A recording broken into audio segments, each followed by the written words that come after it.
January 13th, 1965, session 3.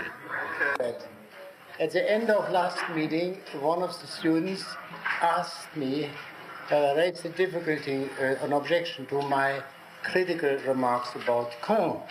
Now, let me first repeat my statement, which she had in mind. Science, in Kant's meaning, deals only with the how of phenomena, not with the why. Yet the questions regarding the why, the where and whither, remain. That's to say, the questions which theology and metaphysics try to answer. Even if we grant that theology and metaphysics do not supply knowledge, they take care of man's deepest concerns and take them seriously. And they do not starve them. Hence, what is most important to men is not dealt with by science. And this leads, or can lead, to the flight from scientific reason. Now, the objection was this: but theology and metaphysics are untrue. Hence, they are in no way a threat to science. Was this not the point to make? Well, the difficulty is this: positivism cannot say that the answers which theology and metaphysics give are untrue. It cannot go beyond saying that they go beyond the competence of science, that they are scientifically baseless. But that is not the same as untrue. This is a very serious difficulty. Now, positivists in our age have tried to find, and partly even Kant himself, have tried to find this way out. By saying that theology and metaphysics are not indeed untrue, but their propositions are meaningless. Meaningless.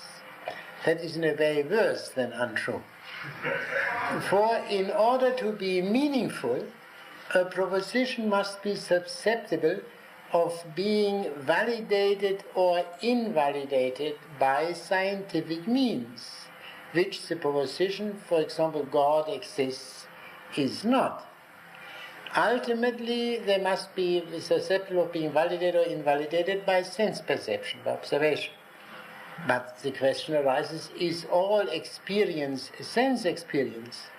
Is there not such a thing as religious experience?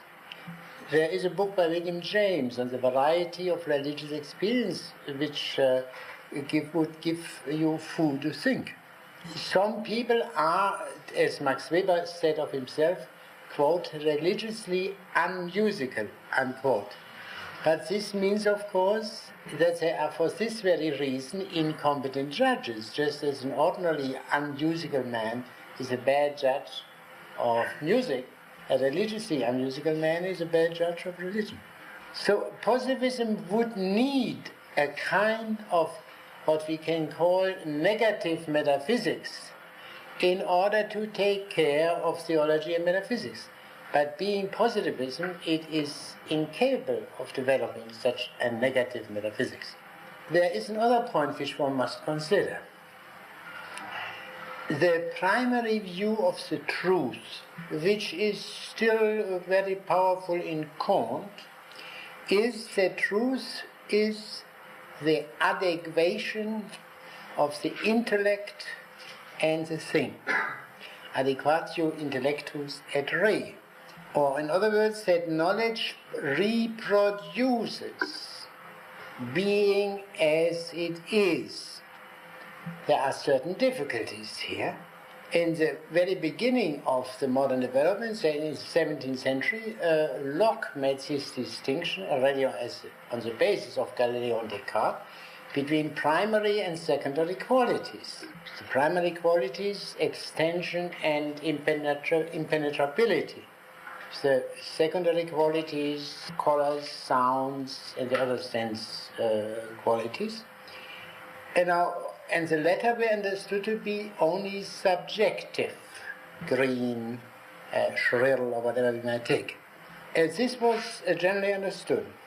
But then the question arises, what about the primary qualities themselves? So the thing itself consists of the primary qualities alone. The thing as understood by physics, are these the things as they are in themselves? Are they not theoretical constructs, i.e. human constructs, things relative to man, in contradistinction to the things themselves? The conclusion from this line of argument was this: science gives us only knowledge of the phenomenal, or what is relative to man. Of the absolute, it does not give us any knowledge. This field remains open for a non-scientific or trans-scientific metaphysics. The very insight into the relativity of scientific knowledge causes the longing for absolute knowledge. This is, in our age, that school which still maintains this old, simple-minded view that truth is an adequation of the intellect and the thing. The only school in our age which still maintains it is orthodox Marxism, Leninism. The issue came to a head in Lenin's criticism of Mach, M-A-C-H, an Austrian physicist and philosopher, who had questioned this view that knowledge is knowledge of the things in themselves. This school was called empirio-criticism for some reason, and Lenin's criticism of empirio-criticism is very interesting to read. He tries to uphold the simple, old-fashioned view that to know things means to know them as they are in themselves and not merely relative to man. And whether Lenin was victorious in that fight would be a long question to decide. Of course, it was the older view, Aristotelian, and so. But in our age, on the basis of modern science, this phenomenalistic view, as it is sometimes called, it has proven to be more powerful. This is an additional reason why the longings for metaphysics continue to exist and to be quite powerful side by side with science. This difficulty is by no means solved. That would be my answer to your question. Good. Now to turn to positivism as it appears after Kant. And there are two differences which are of crucial importance. The first is this: whereas for Kant, science, positive science, is only common sense carried through, common sense universalized. For present-day positivism, it is understood that there is a radical difference between science and common sense. An important step for this change was the emergence of non-Euclidean geometry already in Kant's lifetime, but Kant apparently was not aware of it. Science is not the prolongation of common sense, but its radical transformation. The world as seen by physics, by the physicist, is not the true world. It is a different world which has certain immense uses, but we have no right to say that it is the true world in contradistinction to the phenomenal world. The second point is of much greater practical importance in the social sciences. In order to be scientific, social science, or science in general, must strip its subjects of all value predicates. And this applies, of course, especially to social science. In other words, not only the sense qualities, blue, green, or whatever have you, but also the value qualities are strictly, radically subjective and have no place in science. Even more so than the sense qualities, because at least there is a universal agreement among all normal men that this is brown or that is green. But as to whether something is good or bad, there is a very wide disagreement among men. The starting point of this doctrine is at first glance, the distinction between the is and the ought. Is statements, this and this is so. Ought statements, this and this ought to be so, have no logical connection with each other. No, it is not possible to infer from the fact that something is that it ought to be, nor vice versa, to infer from the fact that something ought to be that it is. To infer from the is to the ought means to be a conformist of the worst order. Whatever is good. And to infer from the ought to the is wishful thinking. And up to this point, this is of course absolutely sound. So this distinction between the is and ought, which is a very difficult distinction, is somehow in a way immediately intelligible to everyone today. But the distinction between the is and the ought is not decisive for the present-day position, because this decision was made by Kant. This distinction was made by Kant above all, or by Hume for that matter, and neither Kant nor Hume said it is not possible to make objective value judgments. On the contrary. So the characteristic premise of present-day social science is not the ought-is distinction, but the additional assertion that there is no knowledge of the ought in any manner, shape and form, while there is knowledge of the is. I mean, this is a peculiarity of present-day social science, because there was a thing throughout the ages called skepticism, which denied the possibility of objective value judgments, but it denied also the possibility of is statements. There is no knowledge of the truth.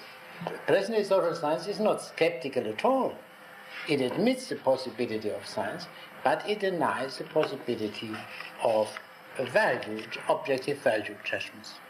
But in what I said, there is implied another premise.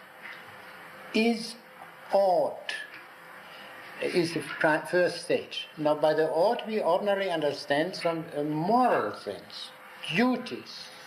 But this is extended beyond the sphere of morality, and that is implied in the term value. For example, if I say something is beautiful, there is no ought in any way involved, and yet it is a value judgment. So value includes the good and the beautiful, and if there is any other sphere of values in addition, it's much larger. Ultimate values, it is asserted, are irreducible to any is, and hence indemonstrable. And furthermore, there are many, if only two, but more than it, ultimate values which are incompatible with one another. Because if they were not incompatible with another, then there would be no difficulty. But since they are incompatible, the question is which to choose. This question cannot be rationally settled. And ultimate values, because a given value, I don't define what a value is, following the positivists themselves. And if I have a given value, it may be possible to reduce it to a higher value, to a more fundamental value. And so that value A would follow logically from value B. So value A is no problem in itself. The problem is only value B from which value A is derived. Still, it is asserted that science is not completely baffled by the existence of values. Science can handle them in a manner. It can analyze them, it can describe them, it can clarify their meanings. That is, assume someone would say, my value is political liberty.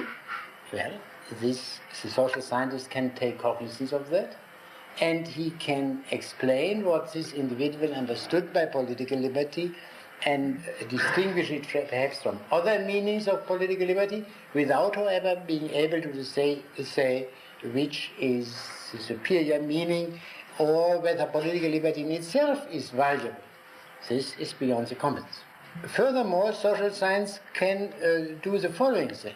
If the values function as ends, science can establish which means are required for the actualization of these ends, which includes the possibility that science might be able to show that certain ends cannot be actualized at all. And to that extent, it refutes this end or this value as a possible end. Science can furthermore try to establish correlations between values and human types, social, racial, what have you. For example, it was shown that lower middle class people, as a rule, go in for value A, upper middle class people go in for value B, and so on. This is a relation between values and facts, values and is, without in any way, of course, establishing therewith the value of the values. If a lower middle class man, who by his virtue of his social position could be expected to cherish value A, but he can only be expected to do that if he is a lone ranger and says, no, I prefer the upper class value. It's his business. I mean, he's not obliged, obviously, to follow the value of his class. Now, the fact-values distinction is meant as a logical distinction. What does this mean? I mean, what is the relevant meaning of this statement here? A psychological connection between a value and a given human type, for example, is irrelevant for the discussion of a value. And here we come to the meaning of the distinction between logic and psychology. Psychology deals with the genesis of human thoughts. The validity of human thoughts is something entirely different, beyond the competence of psychology. The non-distinction between genesis and validity is said to be the error of something called psychologism. The proposition in itself and its validity must be decided entirely in non-psychological terms, in terms of the genesis. So if a man would say slitting man's throat and drinking their blood is good, there may be such people, he cannot be criticized on the ground that this proposition stems from insanity, because that's only the question of the genesis of the proposition and has nothing to do with the question of its validity. We have to take the proposition by itself in isolation. That is another important implication of this view. Now, this view is at present the official doctrine, by which I mean the large majority, perhaps the overwhelming majority, of social scientists, especially in this country, but also in large part of Europe, holds to this view. And therefore, everyone is compelled to familiarize himself with it and to take a stand toward it. This view emerged in the last decade of the 19th century in Germany. But it became accepted in this country only after World War I. And only in the last 2-3 decades has it become unqualifiedly predominant. Now, in order to get some inkling of this view, I have to read you a statement. First, by Albert Einstein, the famous physicist. I quote, "If someone approves as a goal the extirpation of the human race from the earth, one cannot refute such a viewpoint on rational grounds." That's to say, on non-rational grounds, meaning I don't like it, Of course you can say that, but that's clearly not a refutation. It's only putting one preference against another. You see also that Einstein says it is not refutable on rational grounds. Now, Einstein was a physicist, and if he would have said on physical grounds, maybe he's right. He should be more competent to say that than I. But he doesn't say on scientific grounds, he says on rational grounds. In identifying tacitly rational and scientific. This we note only in passing.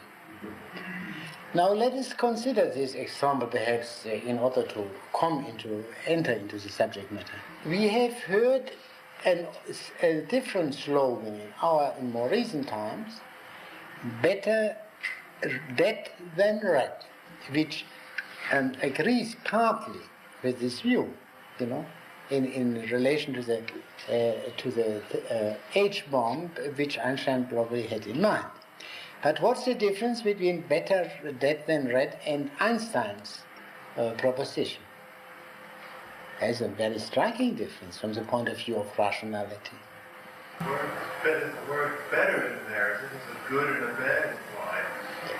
Yeah, well, yes, I do think of that, but we can state it perhaps a bit more exactly.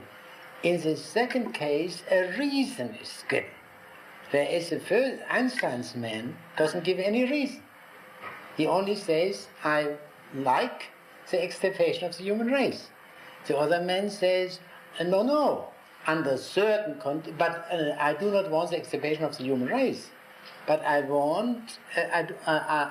am absolutely opposed to communism, and if the world will become communism, I am in favor of a last-minute war, which may indeed have this consequence of death.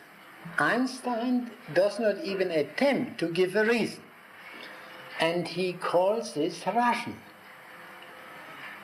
What could the reason be for a man to say, I wish the extirpation of the human race? Well, he might think that men are such abominable creatures that they should be extirpated. Prior to investigation, that's of course possible. But naturally, it would apply to the speaker himself. Yeah? And one could say, would it be not more sensible of him to commit suicide and let the others decide for himself? Now, let us take another example. The Nazis said not the human race should be extirpated, but the Jews should be extirpated. Why? They were much more rational than Einstein. They said it is good for Germany, so they gave a reason. I'm not concerned whether the reasons are good or bad. I note the fact that the Nazis were in this respect more rational than the great physicist Einstein.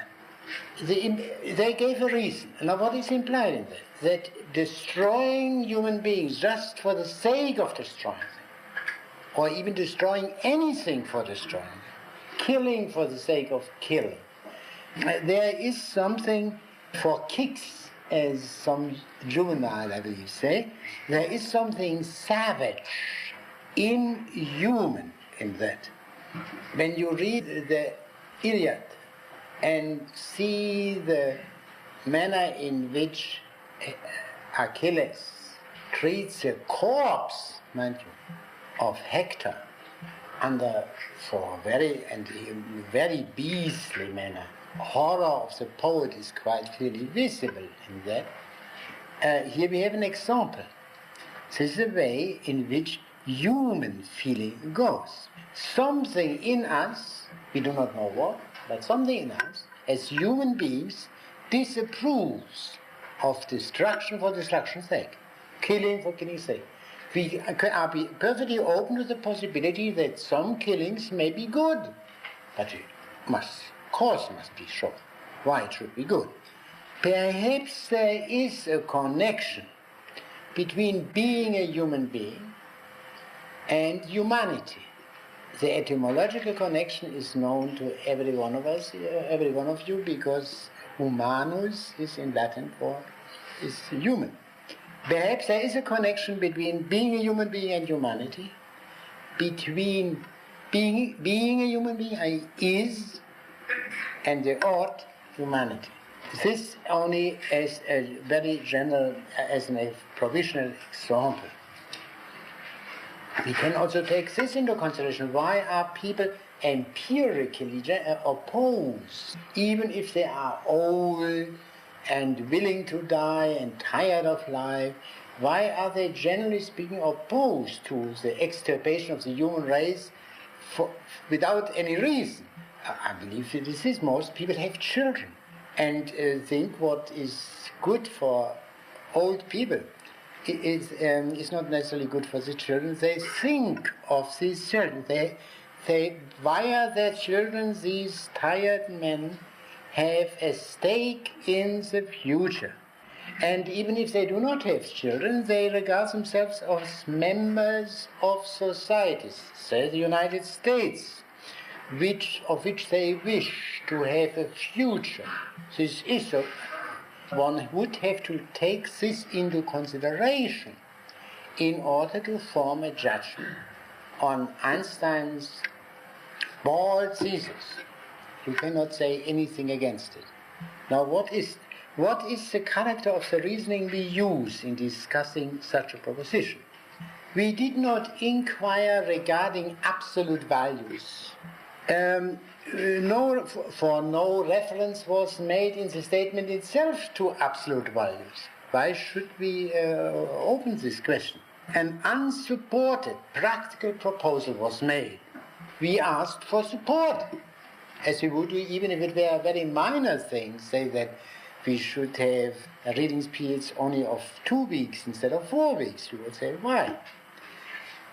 Now, this kind of argument, in the very limited way demanded by the situation, may be called dialectical argument in the original sense. We argue out the case on the basis of what is necessarily implied. We can also state it differently. What Einstein did was to identify science with reason. Is there no other reason? Is there not, for instance, practical reason, which has a different character from scientific reason? The reasoning used by Einstein, if we can call this reasoning, is characterized by the fact that it disregards the context in which this proposal is made, the inevitable human context. One can call this kind of reasoning, strictly speaking, abstract, insofar as it disregards the context. Now, the fact-value distinction is at present generally accepted as evident. I mean, such propositions like those of Einstein are, as the mathematicians say today, elementary. And you learn this in the first grade. This, of course, does not prove the truth of this distinction. For this precisely is a character of prejudices. As something is very evident, how could you ever doubt of it? It may be perfectly questioned. The power of this view merely proves that there are very powerful psychological incentives toward that view. The status of the fact-value distinction cannot be compared to that of a very sophisticated theory in physics, for example, the very understanding of which requires a high degree of competence. Say Einstein's own theory of relativity, or take Copernicus' theory centuries before. It was also once paradoxical and yet accepted and remained, because the fact-value distinction is not a sophisticated theory. It is extremely simple. The mere thesis can be grasped by the meanest capacities, as Locke would say, in a single sitting. It is a very recent doctrine. When you think, for example, of John Dewey, who was a very powerful influence in this country for more than one generation, he still did not yet accept it. The first statement of it occurred, as I said, in Germany, in a book by a philosopher sociologist Georg Simmel, Simmel, Introduction to Moral Science, Einleitung in die Moralwissenschaft, 1892. Now what Simmel does in this book, as he states in the preface, is to give a historical and psychological study of moral principles. A historical psychological study. And he calls this pursuit positive ethics, positive here in the sense of Kant, which treats, as he puts it, good and evil as equally indifferent subjects of a merely genetic knowledge, unquote. It looks at good and bad as a meteorologist would look as good weather and bad weather, without any complete indifference. I'll read you a few more passages. What is called normative science, as ethics was traditionally thought to be, is in fact only science of the normatives. Science itself does not establish or prove norms, but merely explains norms and their correlations. For science always raises only causal, not teleological questions. The question, this norm, what is its cause that it is accepted in this or that society? And norms and purposes may, as well as anything else, be the subject of scientific inquiries, but cannot be the essence of science itself. In other words, the science itself cannot be normative, it can only deal with norms. The pure and ideal scientific problem is this: given these purposes and conditions, what must we do in order to realize those purposes while considering these conditions? Only a moral legislator, a practical revolutionary in moral matters, can say simply, while setting up ultimate goals in a dogmatic manner, this ought to be. No scientist or scientist can.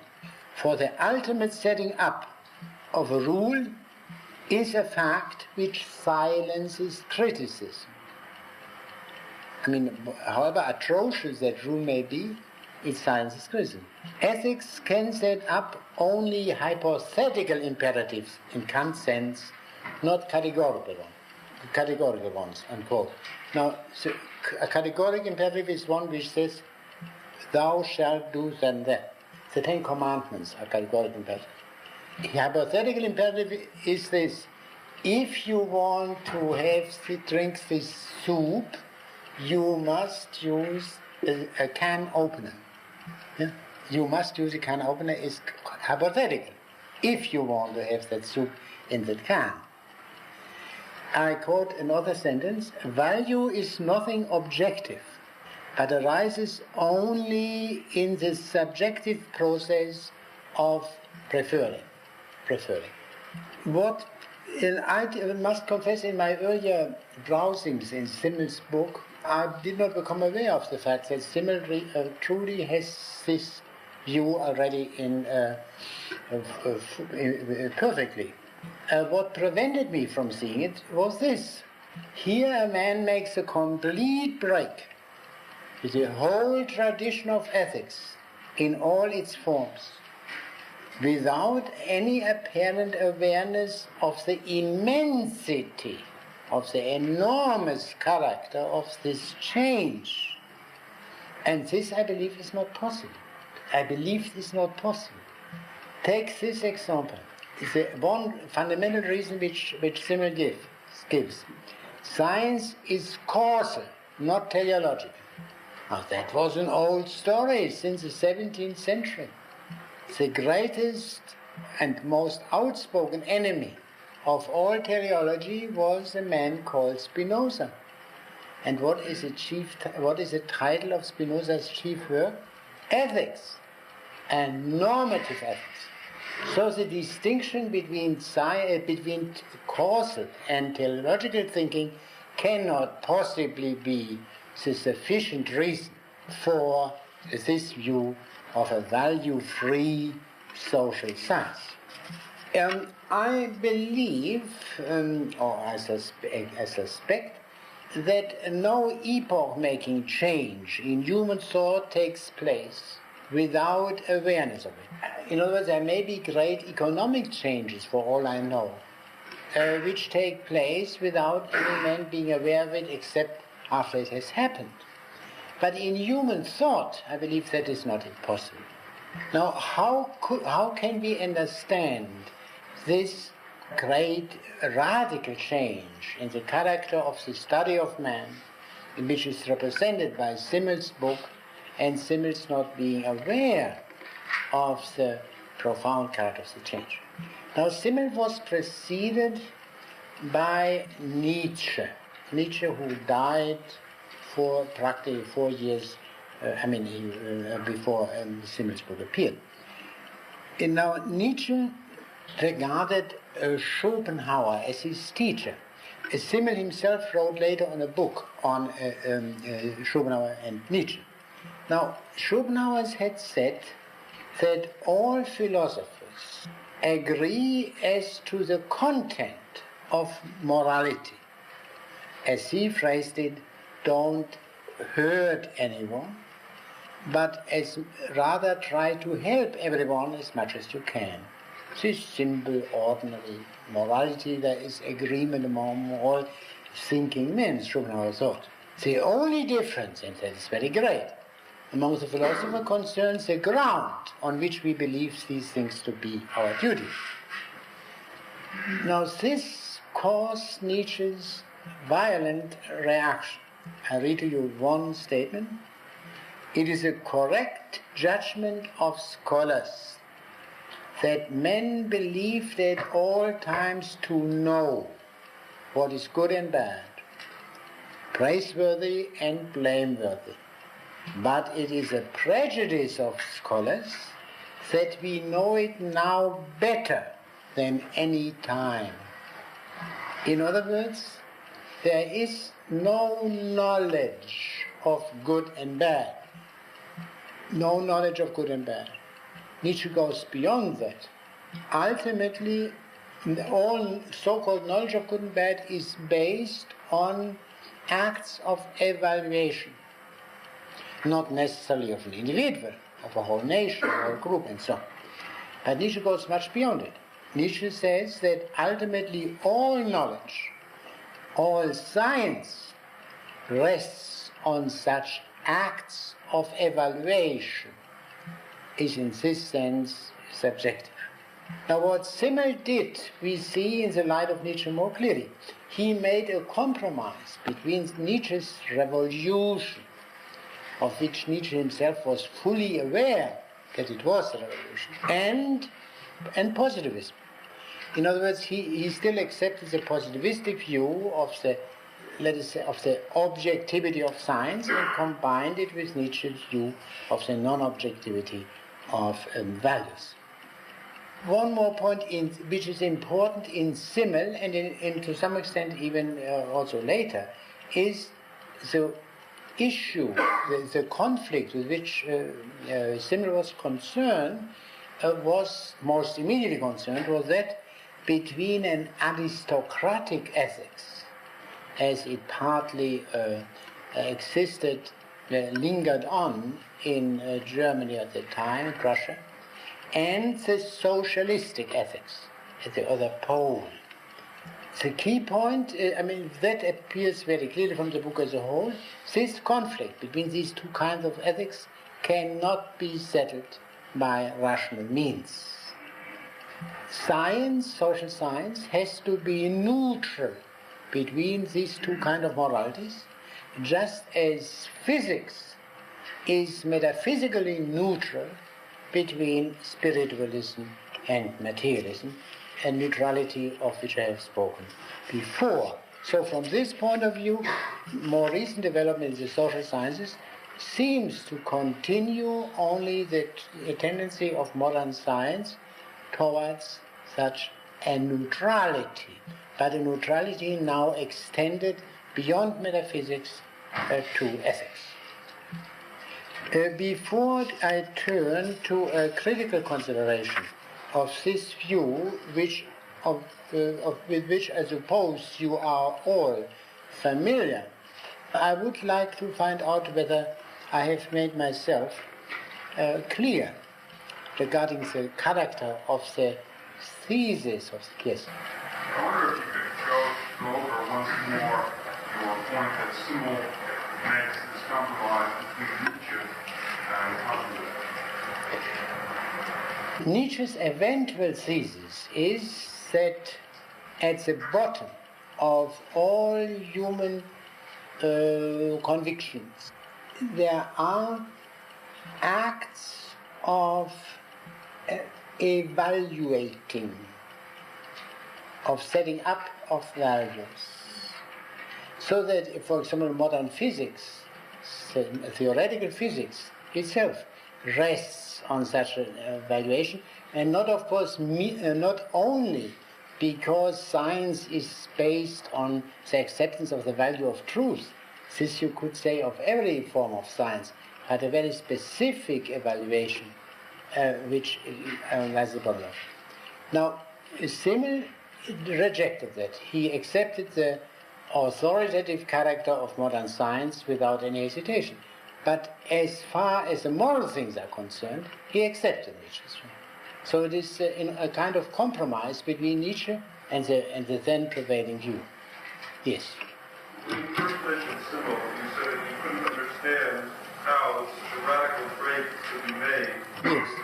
The tradition of philosophy without his comprehending it.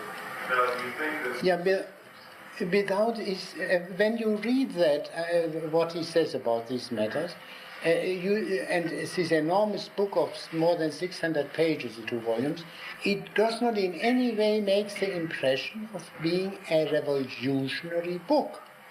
When you read later on the statements of Max Weber, they are much more revolutionary in their substance, although Weber himself says it is nothing new, because this was already a kind of settled opinion in certain academic circles in Germany by Max Weber's time. But Weber is overwhelmed, as it were, by this state of things, that certain things which were hitherto regarded as knowable are now admitted to be not knowable at all. In other words, you didn't mean that simply seeing the fact that Simmel combines the issue of positivism takes away should take away our shock at seeing him say these things.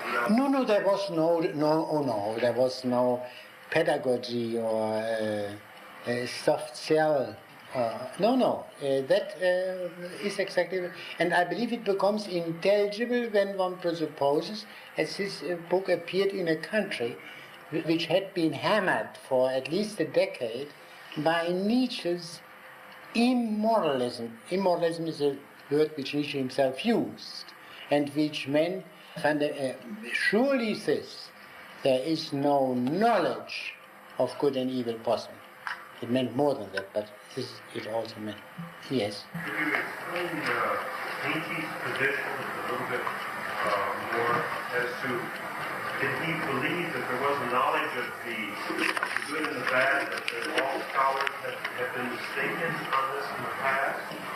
Or? Yeah, well, of course this was naturally implied, because hitherto ethics had been a normative science, and not only the doctrines of the so-called idealists, but the British utilitarians. It's of course a normative doctrine, the greatest happiness of the greatest number. Surely Simmel says, but Simmel does not convey to the reader an awareness on his part of the fact that this is a complete change in the character of man's study of men. That what hitherto was taken for granted by everyone, a normative study, ceases to be. I mean, there were, of course, some preparations for that, Marxism to some extent. But Marxism, in its attack on bourgeois morality, and of course appealed to another truer sense of justice as it thought. No one could say that Marxism is simply non-normative and ethically neutral in the way in which this present-day social science claims to be ethically neutral. This, I must say, was the reason why I was not inclined to credit Simmel with that. Whereas Max Weber, whose essays on this subject appeared about a decade later, originally, Weber is filled with a kind of passion to which he gives very powerful expression due to this new insight. He doesn't claim any originality. He says it is known to the logicians. But Weber was the first who preached it, as it were, so that it became, after Weber, a matter of intellectual integrity, whether you will use value judgments in scientific considerations or not. Weber's articles are translated into English, and I suppose, I remember in former times they were read in the college here, in the social science courses. I do not know what they do now, but I suppose some of you have read them. But the most famous of these things is his lecture on science as a vocation, which gives to this view a very powerful expression. And I think if you can read it, you should read that. Yes? Who was the writer who developed the idea that scientific knowledge somehow was superior to common sense? How did Comte's idea that common sense knowledge was scientific knowledge come to be overthrown? Well, you can say the other view, the contempt for common sense, was a much more powerful thing in modern times. If you read Descartes' Meditations and see what happens there to common sense, that was a more powerful. In Comte, this had his relative sympathy with common sense had very much to do with his peculiar political or social preferences, with a kind of a certain conservative inclination on this kind. Yeah, it was an exception of him. Yes. Strauss, you said that this movement claimed to be able to speak of values in a causative sense.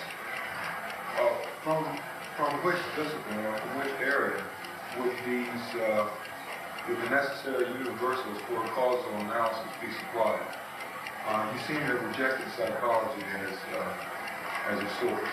Oh no, I mean this is Max Weber thought very low of academic psychology, and he thought the psychology you need for the study of social phenomena is the kind of psychology you practice while playing bridge. You have a certain estimate of the fellows with whom you play. The refinements of academic psychology are of no value. But generally speaking, of course, there is no the discrediting of psychological questions regarding validity questions has nothing to do with the contempt for psychology. I was asking a very narrow question. How did these people see a causal explanation in terms of values as possible? Yeah, not in terms of values, at most in terms of people's believing in values. It's a great difference. So if people believe in, say, in the Christian values, this will affect their action, of course. And you have to take this into consideration without, of course, saying anything, without taking the Christian values as in themselves good or bad. That is beyond the competence of social science. But they would say the prevailing view in this school is this, which is also prevailing now in this country. Multi-causal. There is Marxism, which says ultimately you must understand all social phenomena in terms of the relations of production. And Weber wrote long books in order to show that while in some respects that is quite helpful, there is also the other causation that, well, his famous study on Puritanism and the spirit of capitalism is meant to show that a religious motivation had here a crucial effect on economics, on the economic action. No, I think that this is a view now generally prevailing.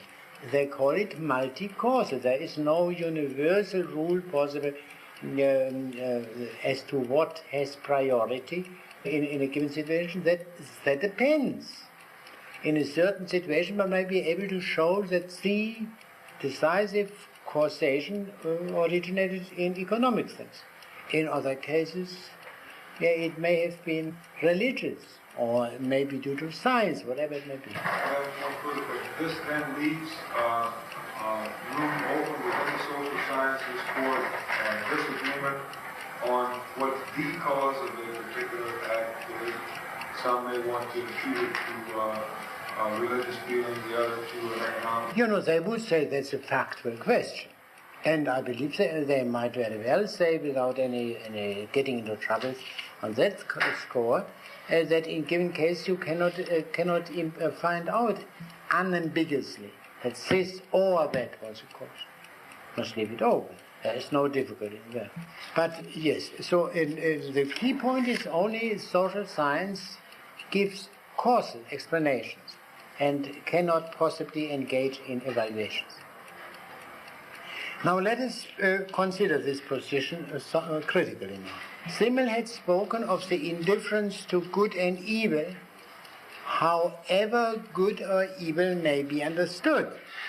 No consideration of good or evil can be permitted to enter social sciences.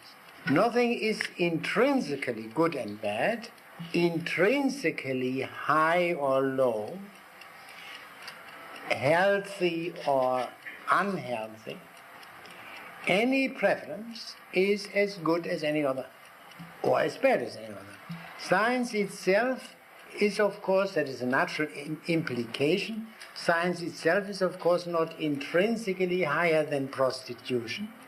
Only some people prefer science and others the other. To the extent to which we are sensitive to good and evil, however understood, we lack the objectivity of social scientists. The necessary condition is moral obtuseness, in any sense of the word. Social science, thus understood, if it is consistent, which it very rarely is, inevitably fosters moral obtuseness. The question arises, can one understand values, whichever they may be, without being moved by them, without one's horizon being changed by such understanding, so that our very science, our very hypothesis formation and so on is affected by understanding of values. People use the word empathy. And you, surely in order to understand something, you must have empathy with it. Even a criminal judge, and perhaps he more than anybody else, must have empathy with the criminal in order to see what speaks in favor of the criminal. Even with racketeers. And we as social scientists, if we have to deal with such unsavory subjects, must have that empathy. Because this is, of course, that can be rightly expected. From time to time you read works of political historians, I will not give an example, in which, in favor of some hero, who was, of course, at his time attacked by another party, without the historian even making the slightest effort for a second to look for one moment at the hero from the hero's enemies' points of view. Perhaps they got a point, maybe it was not an important point, but a point which one should surely consider as a very poor historian. That is a party book, a party pamphlet, and not a historical work. So even as I say, the racketeers, we have to understand them. Now, if we do that, then the values of the racketeers coexist in our mind with the non-racketeer values. There is a conflict within us to that extent between the square values, the squares values, and the crooked values. Is it merely blind preference in us which makes us prefer, after due consideration, the square values? Does it make sense to say of a man who is prepared to destroy thousands and thousands of men, drugs for example, merely in order to have the maximum of sensual pleasures? Does it make sense to say of such a man that he is a good man? Because if there is an absolute relativity of values, then of course he could be said to be a good man. We sense something of what goodness is. The racketeer does not. He is blind to it. He is incompetent to judge because of his unawareness of that. He is at least as incompetent to judge of the issue as a blind man is incompetent to judge of pictures of colors. Some people argue that social science is thus understood, is not morally irrelevant. For instance, it can show that certain ends are impossible to achieve, and therefore it gives us moral guidance. Abandon this end which cannot be achieved. But, as has been said somewhere in Goethe's Faust, him I love who desires the impossible. To desire only the possible, rationality, is a value like any other. Or if you say, well, the matter is everyone wants to succeed, that's the question. Do all men wish to succeed? Are not some people desiring to fail? Tragic natures, as some people say. It is also said that social science can show that certain ends are based on objectively untrue premises. For example, the Nazi theory. But again, this helps very little, because the question arises, why should a man choose truth? Why not myths which supply power in one way or the other? Truth is a value like any other. Social science cannot show, of course, that social science itself is good, because that would be a value judgment. Yet you hear from time to time this view. Whatever end a man may choose, he needs clarity about the means. And this clarity about the means is supplied by social science. That's to say, while all ends are arbitrary, social science is not, because you need it for whichever end you want. But there is this difficulty, of course, if this were so, there would be one objectively valid value judgment. Social science is good, and contrary to the premise of the whole position. The fundamental questions, the most important questions, concern the ends, because the means depend entirely on the ends. Social science is incompetent regarding the ends. Social science cannot give us guidance regarding the most important things. Hence, the flight from scientific reason. Just as in the case of the why as distinguished from the how, which keeps alive the concern with theology and metaphysics, despite the ever-increasing progress of science. And this is true in a more direct way in the case of the value judgments. Now let me explain this a bit more fully.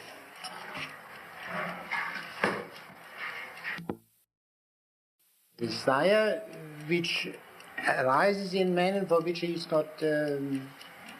not responsible, and that for which a man takes the responsibility. So let us say then a value is more appropriately defined as an object of conscientious choice.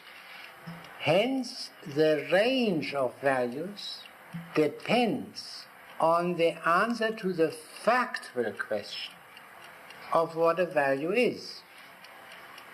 Many things which are values on the basis of the crude view, according to which a value is an object of desire, are not values on the basis of the less crude view. So a different answer to a factual question answers a value question. Take as a simple example the difference between a coward and a conscientious objector. Both don't want to go into the army, but obviously for very different reasons. The coward simply fears death and wounds and discomfort, but the conscientious objector is willing to die for his objective. This distinction is a factually necessary distinction and implies a value distinction. As a conscientious objector, however wrong he may be, is a much more respectable human being than the mere coward. Now, let us apply this to the question of the goodness of science. Science may be an object of desire, like a cake, but it may also be an object of choice, of conscientious choice. Even in the latter case, science is not chosen because it is intrinsically good, objectively good. Such things do not exist, according to the hypothesis. It can only be chosen in an act of choice which is not guided or enlightened by the insight into its goodness. This act of choosing science cannot be justified by science. It cannot even be understood by science. For scientific understanding presupposes that we have chosen science already. The fundamental phenomenon, more fundamental than all science, is the abyss of choice. One way to overcome that abyss is the choice of science. A psychological explanation of this fundamental choice is, of course, comes too late. It presupposes the choice of science. Another consideration, science is susceptible of infinite progress. That is essential to the present view of science. This implies that reality is such that it cannot be understood in a finite process. Otherwise, science could not be essentially infinite. In other words, reality is unobtrusively and unretrievably mysterious. This mysteriousness of reality and this abyss of choice, they somehow belong together. These are, one can say, the starting points of existentialism over against positivism in our age.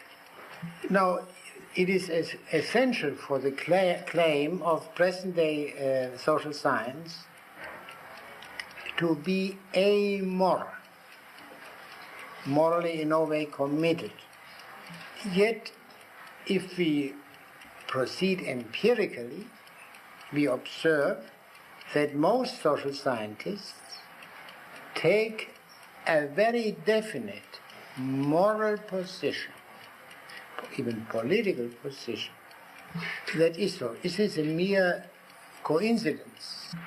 For example, generally speaking, social scientists do not take the same moral political position which many physicians take. I mean, the American Political Science Association has a different line as the AMA, which is, I think, a simple sociological fact. But in the case of the AMA, we have no direct interest. But in the case of the APSA, we do have. Now, what is this peculiar position? We can say liberal in the wide sense in which the old-fashioned liberalism of Milton Friedman, of our economics department, as well as of the New Deal liberalism, goes together. Now, what does this position mean? What is this liberalism? I would say a permissive egalitarianism. And there is a certain difficulty within permissive egalitarianism because there may be a possible conflict between permissiveness and egalitarianism. For example, to what extent should one be permissive toward non-egalitarian tendencies? That is a well-known difficulty. Now, how is this permissive egalitarianism? Well, egalitarianism is, I think, clear. Permissive, think of such questions like homosexuality, and there's a whole thing of the Kinsey report, and some whole attitude toward penal law, which now prevails. Now, is there a connection between permissive egalitarianism, the prevalent posture of present-day social scientists, and the very principle of social science as previously defined? The social science position implies that all values are equal. Naturally, if they were not equal, there would be an objective reason for preferring value A to value B, and so on. And so, all values are equal. That's to say, the principles of action are equal. Now, for any man of common sense, it follows that if all values are equal, or all desires are equal, they ought to be treated as equal. If you treat equal things differently, then you act in a grossly unfair manner. They ought to be treated. In other words, it is very hard to avoid this step from the is to the ought. Well, naturally, it's one limitation for any men of common sense. They ought to be treated as equal within the limits of the possible. So if the man who has the value of slitting people's throat and drinking their blood, this wouldn't work very well together with the values of most other people who strongly object to someone doing that to them. There is a conflict of values. But how can such a conflict be rationally settled?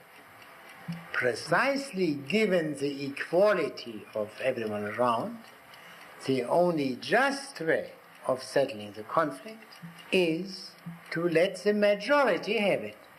The majority are absolutely opposed to these throat slitters, for example, and therefore we have laws making this forbidden action and so on.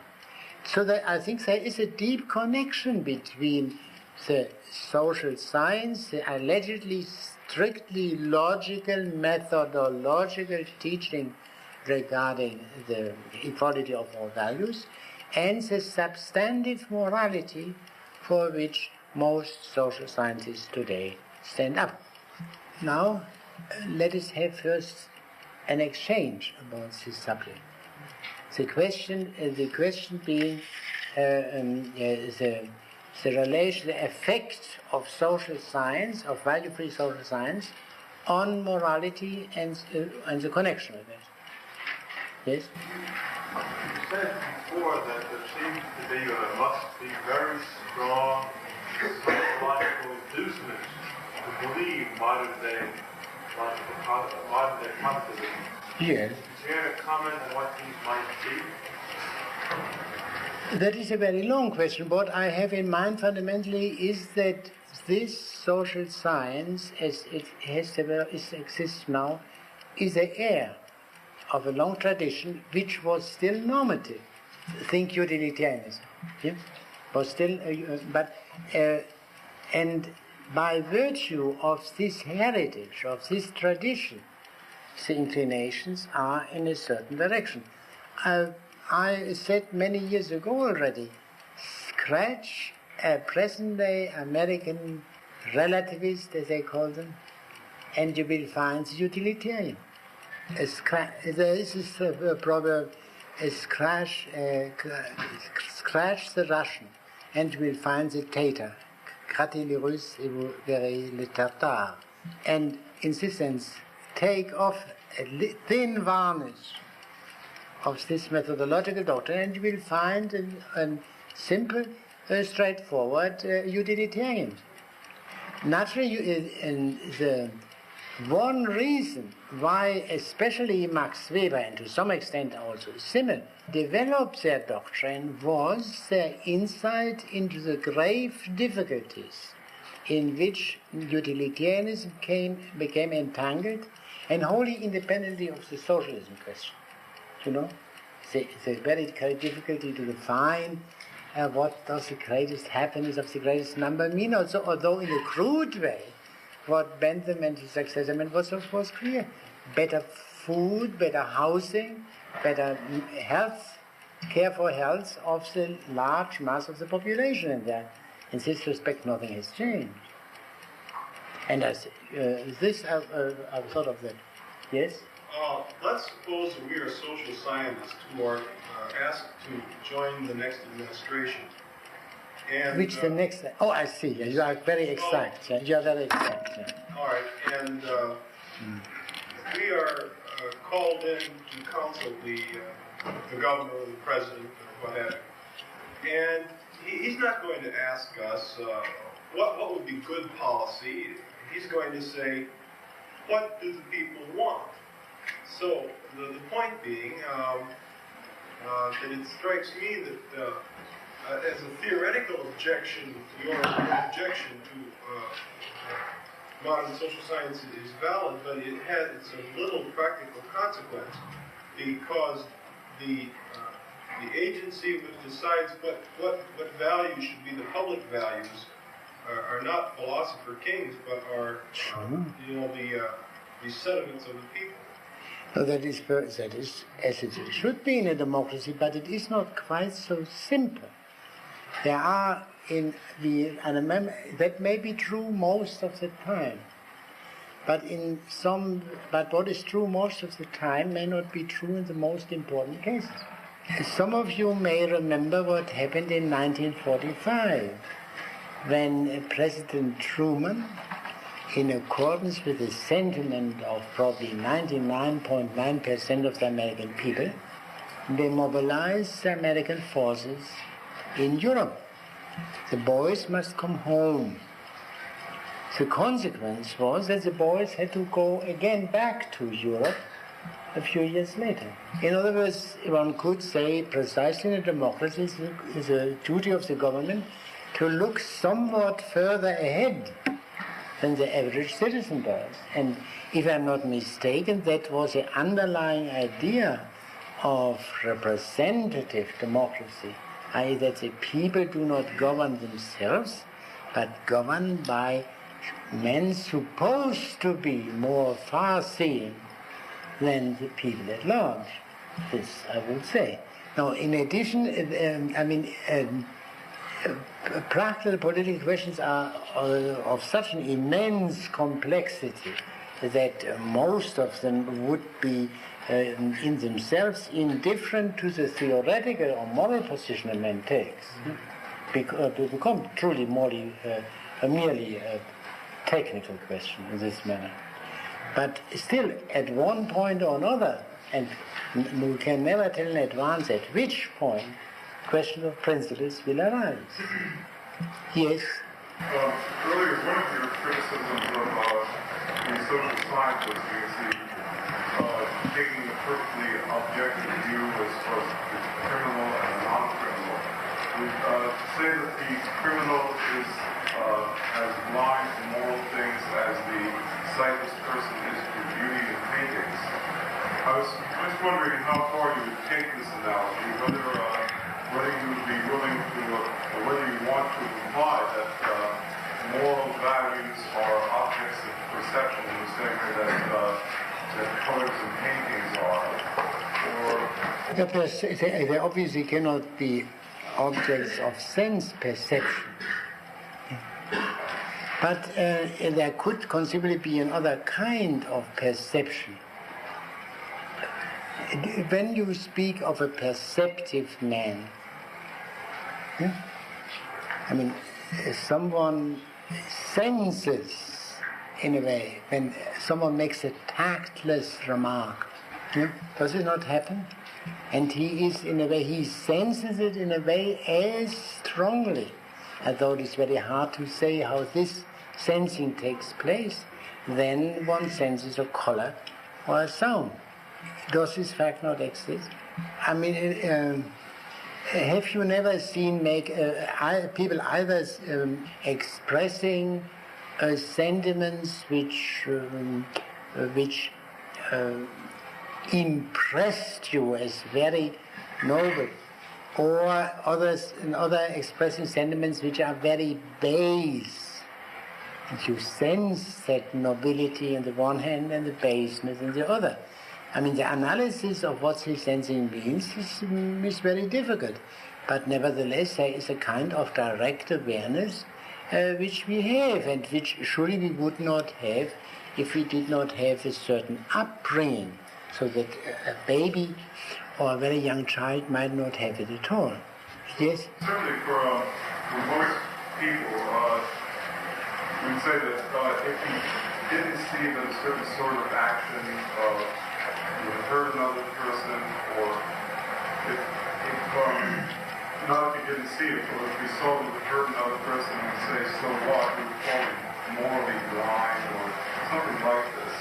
But yes. Would you say that for some people at least, most of these moral judgments are capable of being based on a more rational ground, or perhaps? Yes, but it is not necessary that the individual should be able to state these grounds. I believe it. Well, take a simple case. You talk to a man, and you see he is incapable of any consideration other than what will be conducive to his earning money. Have you seen such people? I mean, there are such people. I mean, and you see he is completely incapable of any other consideration. That something might be good for the country, or something might be good from any other broader point of view. They are completely unable to do that. This can surely be spelled out in the form of a proposition. Money, having money is the highest good. And this, if it is stated in the form of a proposition, you can of course go into it rationally and ask the question, why do we have money? What's the function, the purpose of money? And does not the understanding of the purpose of money show you that money cannot possibly be the greatest good? Then you find that this is not a very profound and far-fetched thing. People sometimes say of another man, well, he is amassing money, well, and he cannot take it with him. You may have heard that expression. There is something very profound implied in that. This can be spelled out. I'm sure that these things can be spelled out and must be spelled out to have their full evidence. But it is not necessary for us in daily life to have it fully spelled out. Our shock about a man of atrocious meanness is of course based on some reasonings which we are not necessarily able to fully develop at the moment, and perhaps have never taken the trouble to do. And yet we can say the man who has this narrowness, he sees only the value of money, and another who sees also the value, say, of genuine friendship, I would say the second man is surely a wider man, a more competent man in human matters than the first. This I would say without going into any deeper question. And to that extent we can leave it at this simple question of human competence. I fully agree with you that these things must be spelled out, and the only way to spell it out is to say what the purpose of a certain line of action, if not of a whole way of life, is, and see whether it makes sense to say that this, for any man, that this is the highest good for any man. Yes? Couldn't like one say the criticism of your criticism of yes.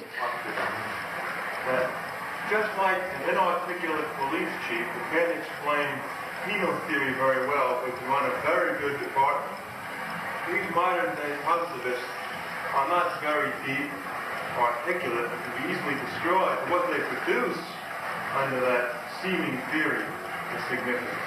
And so really you're attacking a strong man and not the real substance of it. Very well, it could be. But I would say this, there is a great difference between a police chief, especially in a smaller place, because here we have Orlando Wilson, he's a professor himself, and professors, university people, academicians. They are supposed to know what they are doing. I mean, to be able theoretically, give an account theoretically of what they do.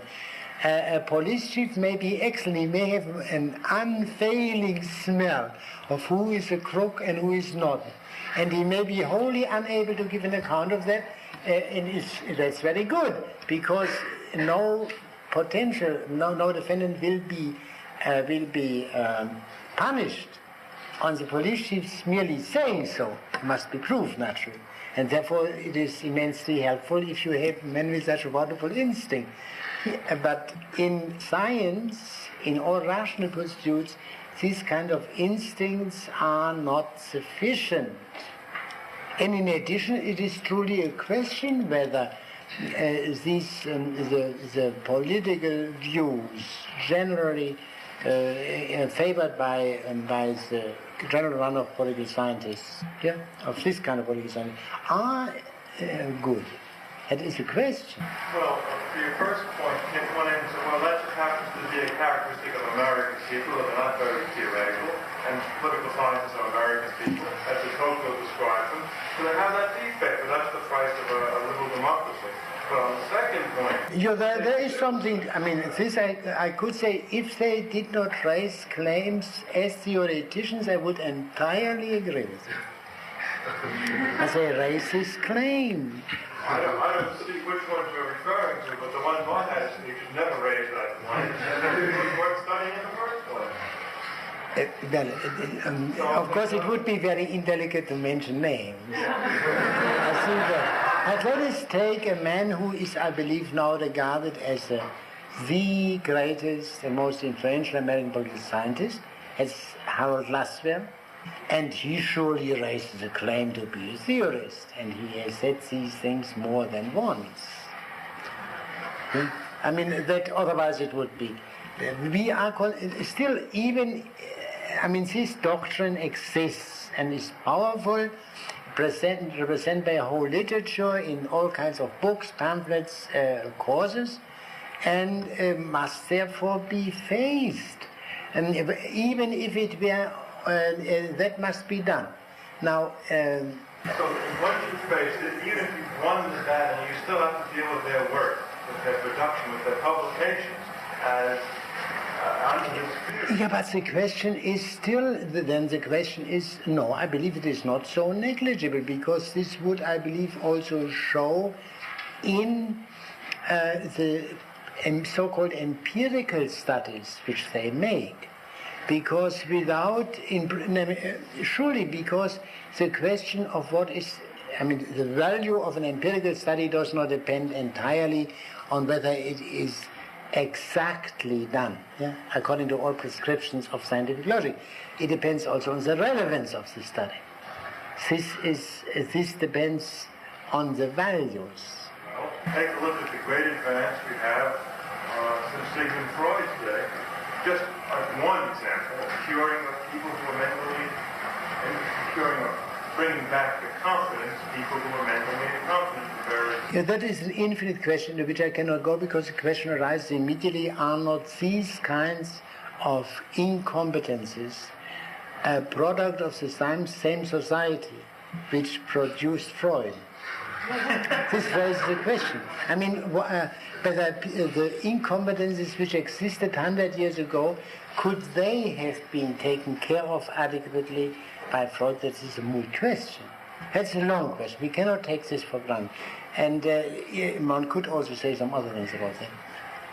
Yeah, all right. So it seems that a radical social scientist, radical quasi-social scientist, might grant that facts are value constituted, and that the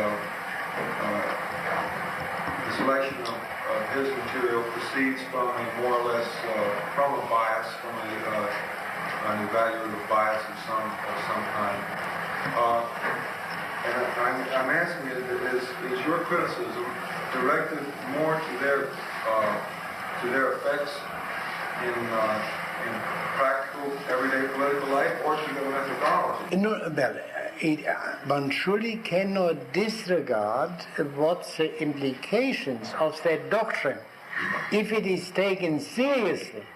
If we do not take seriously, as our friend just said, well, that's all right.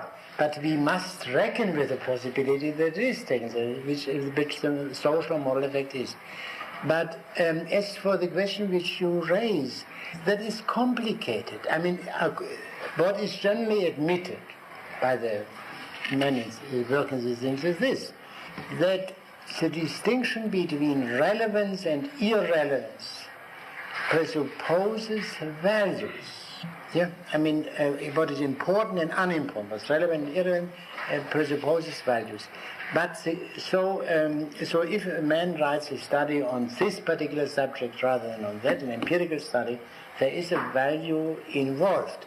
But what they say is this, that is uninteresting, because what we are concerned with is that after he has chosen his subject, no evaluation enters there. So if he says X is a cause of Y, and there is no evaluation which enters here.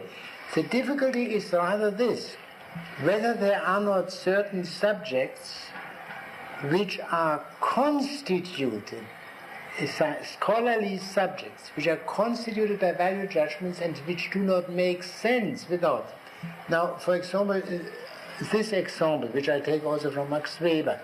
Max Weber asserted, I'm not interested whether it's right or wrong, it's only an example, that Puritanism had a bad effect, a deleterious effect, on music in England. Yeah? Now, here, this proposition is of any interest only because of certain assumptions. A, that Puritanism is something, a form of religion which is very high. And B, that there was a music of high order in England before, which was destroyed under the influence of Puritanism. Yeah? So the highness of Puritanism and the lowness of the music coming from Puritanism are essential for the phrasing of the question. Because if there were, say, a low and mean superstition which issued in the production of very low and mean music, it's a different phenomenon. Is the value judgments are essential to the definition, to the scholarly definition of the subject matter. Now I will take this up next time when I will discuss the question of whether it is possible to understand social phenomena without making value judgment. So in other words, disregarding entirely the practical question, what the effect of this kind of social science on moral evaluations is, but whether it is possible as a purely theoretical pursuit. I believe you had a question and I was deflected by these other students. Yes. There is a there are a branch of social scientists who call themselves comparians, who say that when they get that the last assumption they make is that their propositions are falsifiable in principle. Now, if you have this kind of social scientist or someone operating under this principle, even though the reason he chooses to study and the evaluations he makes may be questionable, it's possible that the data itself, going back to Mr. Ruby's question, is acceptable and can be used later on. It seems that the problem, as someone in the back pointed out, is when you try to use, if you're trying to use a social scientist that's comparian or someone who go ahead and assumes that that certain values are better than other values and act on this, how would you act if you wanted to get policy from either kind of study? Because one kind of value is not communicable. For example, if a human being is not competent to understand a certain value or disagrees with it, it seems that when you get down to the basic assumption, there's just a disagreement, and that's all you can say. Whereas on the other kind of study, when you get to the basic assumption, you can say, well, I have falsified the principle here. You can falsify. It seems that there's a difference here that leads to action or not. Yeah, but this was a very long statement. And would you do me a favor? Would you write it up and hand it into me next time at the beginning of the lecture? Please do that, because I would have to ask you to repeat it. It's rather late now. Yeah.